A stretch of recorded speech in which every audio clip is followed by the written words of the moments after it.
Hi, I'm Emyle Watkins, and this is the WBFO Disabilities Beat. In 2020, 17.7 million people with disabilities reported casting a ballot in the general election, according to the United States Election Assistance Commission. Still, many voters with disabilities face barriers with casting their ballot. Today, I share part of a recent conversation I had with Chris Minkler, president of the Buffalo chapter of the National Federation of the Blind. We discuss the rights voters with vision disabilities have at the polls and what barriers they face with the ballot. Well, I grew up in East Aurora. I graduated from high school in 1987. I was in the Navy for 2 years.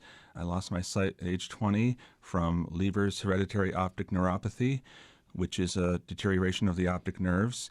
And I was seen at Bethesda Naval Hospital in Bethesda, Maryland, and I found out about the National Federation of the Blind, which is based in Baltimore, Maryland, from my brother Peter, who lives in Maryland. And I met Kenneth Jernigan, who was a former president of the NFB at that time. We had a conversation, and I started to receive the Braille Monitor, which is their publication, on cassette tape, and later became very active in the NFB. Chris, I'm wondering, for you personally, how do you vote, and have there been any barriers you've encountered with voting? I personally vote. I have a friend that goes with me and helps me to fill out the ballot. So a blind person can do this.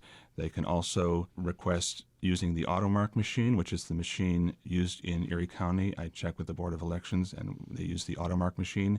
This is a machine that has the headphones, and you can listen to the choices. It also has a screen for someone who has enough vision to see the screen, and you can go through and make your selections for voting. If someone cannot or does not want to use the AutoMark machine and goes to the polling place alone, they can have a Democrat and Republican go to a private area, and both of them would assist the person with voting. For absentee voting, that can be done electronically, but for applying for the ballot, for actually filling out the ballot, it can be done partially electronically, but it has to be printed and signed and mailed in. So that part requires an assistant.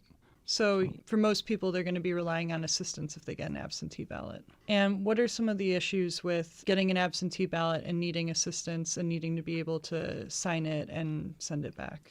Well, it requires that it's printed, and many people don't have a printer, so this is a problem. For a person that does have a printer, it requires a sighted person helping them to sign it and mail it. So tell me a little bit more about what NFB is working on as far as tackling this issue.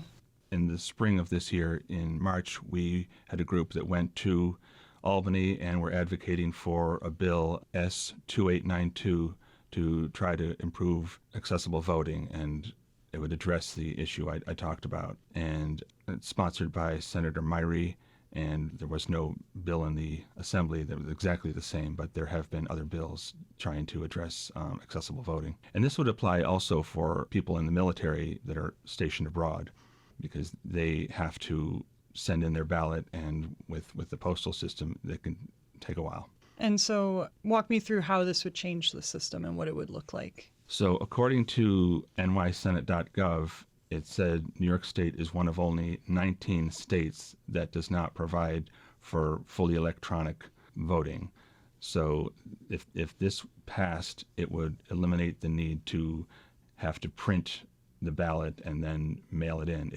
The whole process could be done electronically. Now, there's probably some people out there who would say, how do we deal with voter fraud in that situation? I mean, what's your response to those critics? Well, we have the technology to do this now.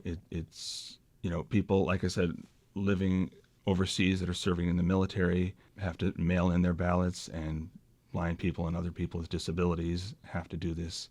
This is done in most states.